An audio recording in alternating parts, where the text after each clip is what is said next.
Kentucky Fried Chicken and a Pizza Hut. I like food, Kentucky Fried Chicken and a Pizza Hut. You like food, Kentucky Fried Chicken and a Pizza Hut. A Pizza Hut, a Pizza Hut.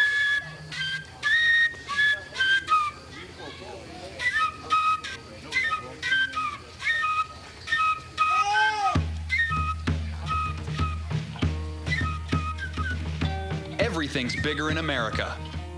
We've got the biggest cars, the biggest houses, the biggest companies, the biggest food, and finally, the biggest people. America has now become the fattest nation in the world. Congratulations. Nearly 100 million Americans are today either overweight or obese. That's more than 60% of all U.S. adults. Since 1980, the total number of overweight and obese Americans has doubled, with twice as many overweight children and 3 times as many overweight adolescents. The fattest state in America? Mississippi, where 1 in 4 people are obese. I grew up in West Virginia, currently the 3rd fattest state in America. When I was growing up, my mother cooked dinner every single day. Almost all my memories of her are in the kitchen, and we never ate out, only on those few rare special occasions.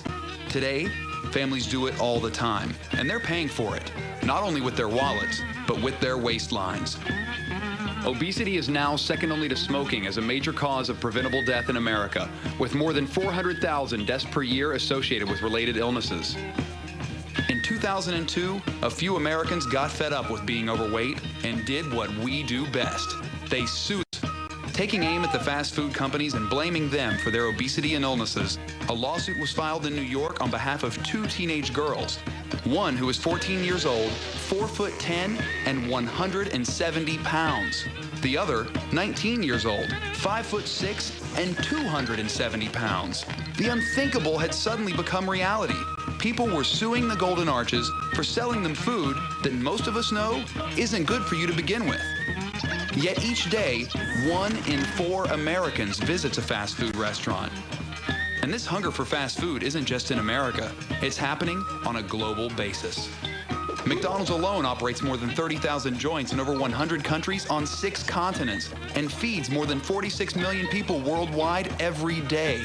That's more than the entire population of Spain. In the United States alone, McDonald's accounts for 43% of the total fast food market. They're everywhere. Walmarts, airports, rest stops, gas stations, train stations, shopping malls, department stores, amusement parks, even hospitals. That's right, hospitals. At least you're close when the coronary kicks in. Lawyers for McDonald's call the suits frivolous, stating that the dangers of its food are universally known and that these kids can't show that their weight problems and health woes were caused solely by their McDiets.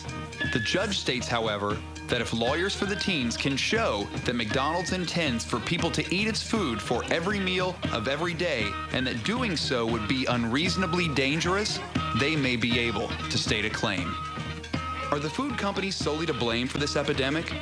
Where does personal responsibility stop and corporate responsibility begin? Is fast food really that bad for you? I mean, what would happen if I ate nothing but McDonald's for 30 days straight? Would I suddenly be on the fast track to becoming an obese American? Would it be unreasonably dangerous? Let's find out. I'm ready. Supersize me.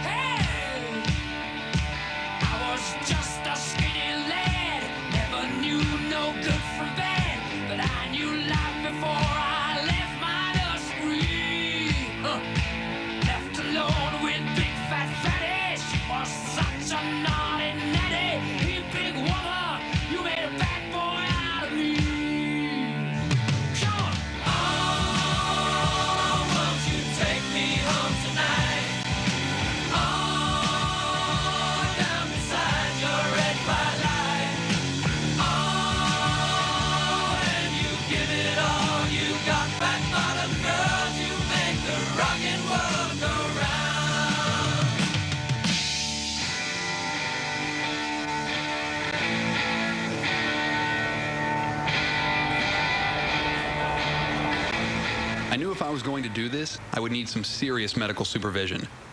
So I enlisted the help of not 1, but 3 doctors: a cardiologist, a gastroenterologist, and a general practitioner.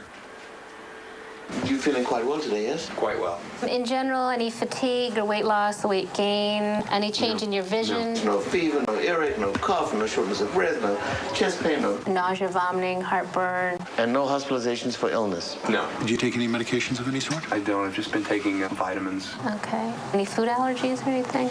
No. There's no heart disease or diabetes or blood pressure or cancer in the immediate family? My grandfather's had a couple open heart surgeries. Mm-hmm. 1 out of 4 grandparents is dead. Yeah. Good genes. That's the important thing. Any alcohol use? Now, none. You don't smoke. I used to, but I don't. Any drug use at all? Not for a long time. Are you sexually active at present? Yes. A girlfriend? Yes.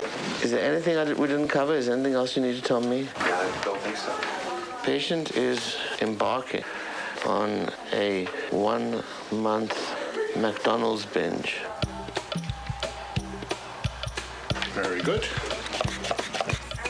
You might have something called white coat syndrome, which is a 140 over about 95. 130 over 105. 120 over 80?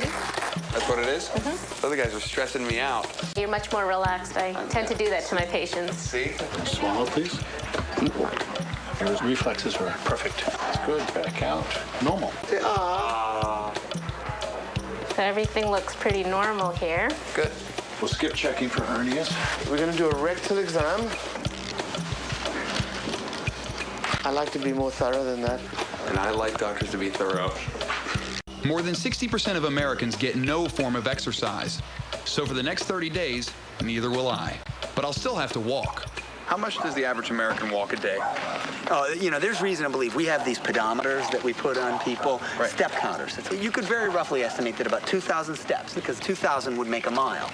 And we know that people that work in office settings, who drive a car to and from work or take an elevator up to that office, may take as little as 2,500 or 3,000 steps in their entire day.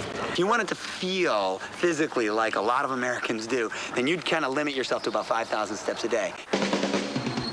Us New Yorkers, we walk everywhere. We walk to work, to the park, to the store. Most of us don't even own cars. The average New Yorker will walk 4 to 5 miles a day. A day. That's a lot of walking. I'll also have the blessing of being close to a food source almost everywhere I go. I walk past 3 Golden Arches just on my way to the office. 3 in just over a mile. There are more Mickey D's in Manhattan than anywhere else in the world. This tiny little island is less than 13 miles long by 2 miles wide, 22.4 square miles. And packed into that area are 83 McDonald's, nearly 4 per square mile. There are twice as many Mac Shacks as there are Burger Kings, and there are more McDonald's than KFC, Wendy's, Popeyes, and Taco Bell combined. That's a lot of burger.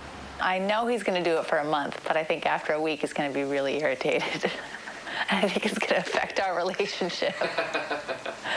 You are a vegan chef? Yes, I'm a vegan chef.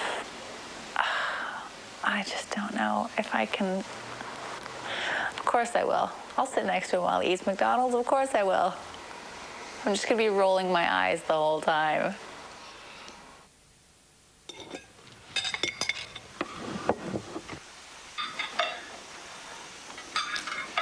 We have a vegetable tart and a quinoa and roasted veggie salad, artichokes and a simple green salad, all beautiful, organic, fresh vegetables that you're going to miss so much.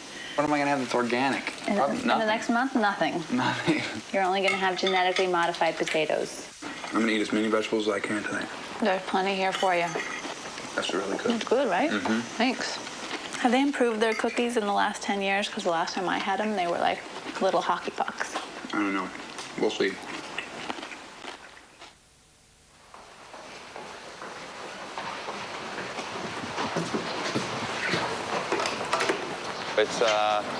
It's the first day, and I'm on my way to breakfast.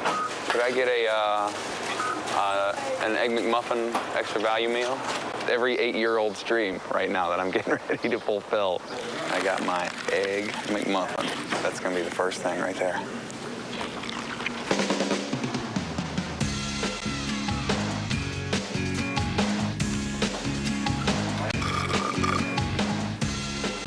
this McDonald's delivers for free. All I did today was leave my apartment, walk down the stairs, and walk to the McDonald's, 1,272 steps. So we gotta go to the corner and we gotta get a cab. The cabs are gonna add up in this thing, I can tell already. I got my scorecard, and in here, I had 1 Egg McMuffin, I had 1 sausage biscuit.